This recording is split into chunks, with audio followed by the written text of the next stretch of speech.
All right, we have another Grinch movie. This time it is done by Universal's Illumination, who did Despicable Me, meh, Minions, crap, Secret Life of Pets, Sing, that was actually pretty good.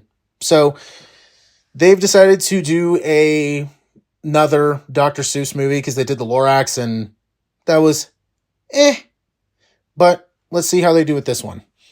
So this is, story of how the Grinch stole Christmas. Everybody knows it, so won't dwell on it too much, but, it's the people down in, the Who's down in Whoville. They just love the holidays, especially Christmas time. And then the Grinch does not. So it's like, okay, so he just hates it. Then that's the original story. Now, I'm somebody that watched, I think I talked about it in my two other ones, like for the original one, and then the Chuck Jones one, as I call it, or the Boris Karloff, and then the Jim Carrey live action one, where I grew up with the Karloff one. I grew up with that. I saw Carrey's a little bit later, and even as a kid, I was like, this is dumb. Like, I don't really care for this.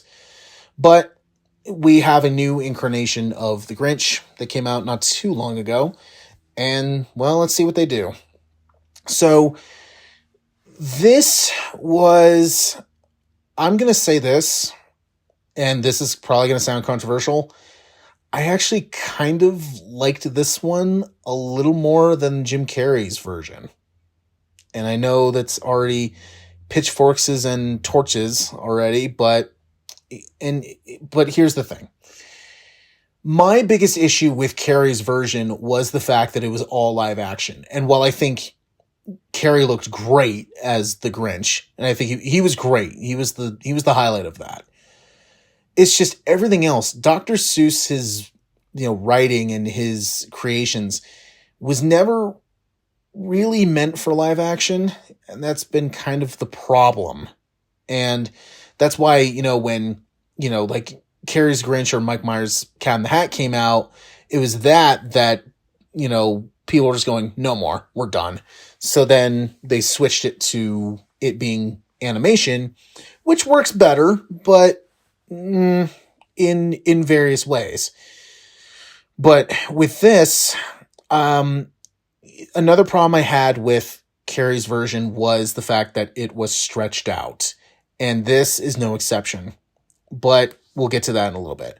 The good, off the bat, animation looks nice. That's something I'm not one for Illumination stuff, just because I think they remind me very much of DreamWorks in the 2000s.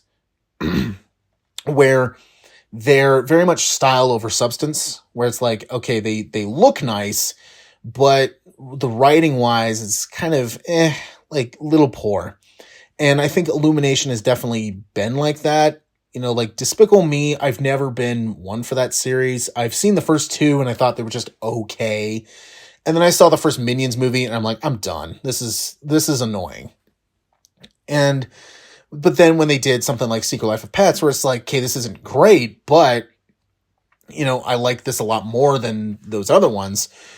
And then they did Sing, and it was like, okay, this is actually pretty good. I actually like this one. And then they just keep going back to Despicable Me or Minions. And it's like, guys, stop that. And I saw the Lorax I remember in school, and I even remember then being just kind of like, okay, the animation looks nice. It's very, very colorful, but that's the problem that I have, but we'll get to that. But yeah, animation looks nice. And also Benedict Cumberbatch is, he does like an impression of Carrey's Grinch. And at times it's like, all right, I can definitely hear it. And then at times it was like, okay, all right. So the good animation and Cumberbatch, I think he did a good job. Now, kind of the bad. Much like the other Dr. Seuss adaptations, it is stretched out because they're taking something that honestly you can read in like maybe 10 minutes or less and they're stretching that out into hour and a half plus even. And that's some of the issues I had with, you know, like something like the Lorax or the other Grinch movies, or even Cat in the Hat. I mean, Cat in the Hat, that's, you know, stretching it out, that's the least of its problems. But going back to those like old animated ones, like the Grinch, like Lorax, that worked because it knew, like, hey, it's short, and we're telling the story, but we're increasing it just enough to where it fits a 30-minute format. And they both worked. That's what helped make those work. And also, you know, the shortness of Dr. Seuss's stories is what helps make it interesting. In its simplicity, it's all in the fact that it is short. And so to see this stuff just get padded out and just stretched out, like Lorax was very stretched out. And that was part of the problem I had with that one. And there's no exception on this one, where it's like, okay. Now, to be fair, they do kind of give him a little more, I wouldn't say more, but more like a different backstory than what the live action one did. But it was very quick.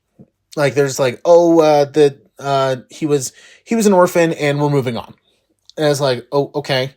Now, it wasn't like the live action one where they kind of did linger on it a little bit too much, personally. But, you know, it was like, okay, like that, it works.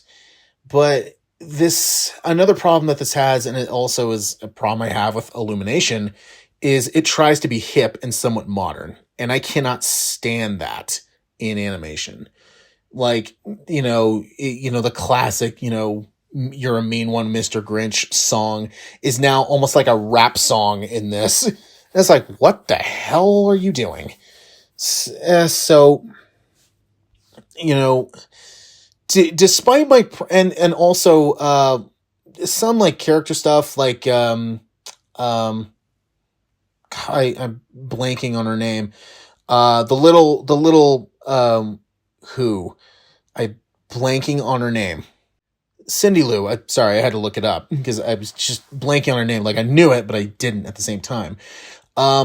Is that they give her kind of like almost like rebellion kind of thing going on in this one, where it's just like, I understand her motives and I like the motive, but as a parent, there are certain things that she's doing right in front of you that I'm like, I would ask a question about that. Like, this isn't a spoiler, but there's a part where Cindy Lou comes down the stairs with a bowling ball, and her mom's just like, what are you doing with my bowling ball? And she's like, oh, I just need to borrow it. And she's like, okay. And I'm like, no, I would ask questions. I would ask more questions, like, hey, what the hell are you doing with my bowling ball? And like, why you just need to, quote unquote, borrow it? Like, it's kind of like right in your face. And I'm like, look, I understand like what you're doing here, but you know, I would be asking more questions than just, what are you doing with it? Okay. So, you know,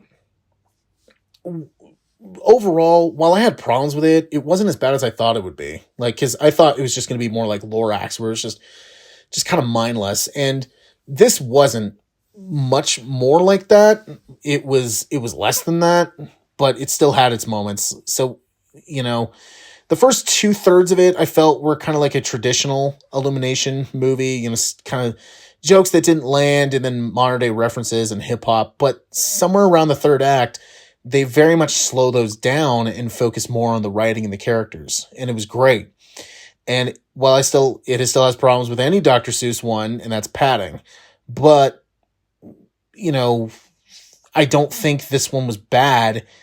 The third act kind of helps save it in some ways. You know, like they actually do actually a pretty good job with the third act. And I was like, wow, that was actually a lot better written than I thought it would be. So if you're able to get past the first 2/3 of it, you know, the third act definitely comes around. I would say so. Would I watch this one again? It wouldn't be on my radar.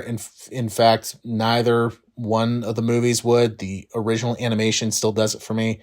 But, I think this is like a low average where it would have been like a fine, but then the third act popped in. It was like, oh, wow, that actually pulled me back.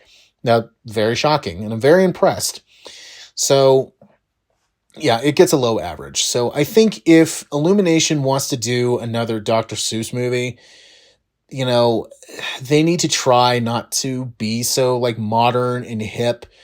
I don't want to see